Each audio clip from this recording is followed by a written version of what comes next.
রাজ্য, এই রাজ্য, কোথায় এসেছি আমরা? কোথায় এসেছি আমরা? কি বেবি? বেবি, ওগুলো তুমি দেখছো?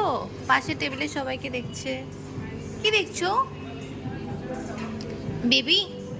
হাতে দেখো কি কামড়ে দিয়েছে গো। Baby, love you.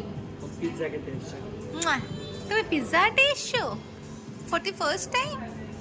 হ্যাঁ, ফার্স্ট টাইম, ফার্স্ট টাইম এসছো তুমি? তা ভালো লাগছে? ভালো লাগছে তোমার? ভালো লাগছে? এই এই এই রাজ্য, এই রাজ্য, ভালো লাগছে তো? খুব ভালো লাগছে। ওলে বাবা, খুব ভালো লাগছে, খুব ভালো লাগছে। ওকে, চলো আবার আসবো আমরা। হ্যাঁ, আমরা আবার আসবো ঘুরু ঘুরু করতে।